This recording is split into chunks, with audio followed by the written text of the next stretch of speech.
देखी सुनी के आवे रोना। माई तू ही महामारी से लड़ो ना, कि दूर हो जाओ ई कोरोना।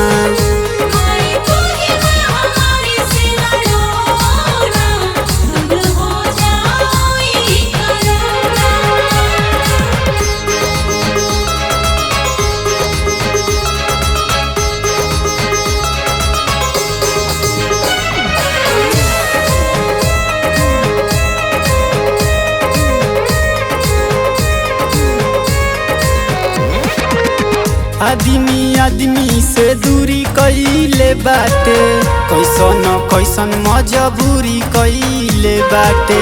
देश विदेश के दशा बुरी कइले बाटे, सबका गर्दन पछुरी धइले बाटे।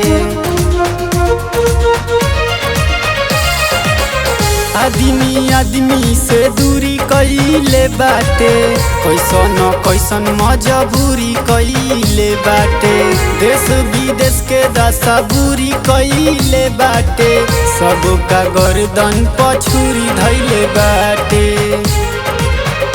कहिया ले विपत के बाढ़ोना, हे अम्बे एह पर तनिका सोचो ना। कहिया ले विपत के बाढ़ोना, हे अम्बे एह पर तनिका सोचो ना।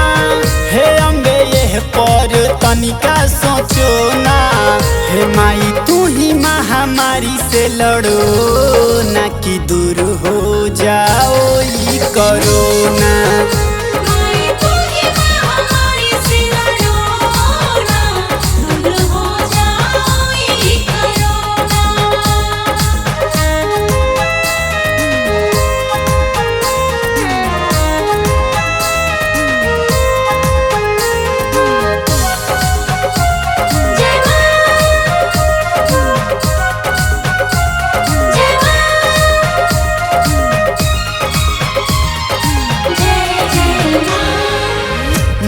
कानून के लागल बाटे गांठ हो, चिंता सतावता इहे दिनों रात हो।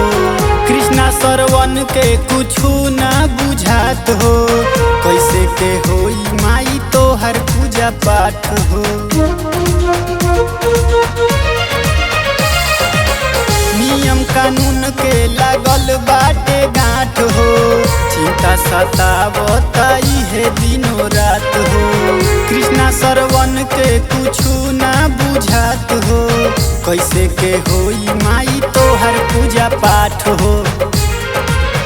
सब वस्तु के भाव भइल सोना, हे मैया जल्दी से अवतार लो ना। सब वस्तु के भाव भइल सोना, हे मैया जल्दी से अवतार लो ना। हे मैया जल्दी से अवतार लो ना। हे माई तू ही महामारी से लड़ो ना, कि दूर हो जाओ ई कोरोना।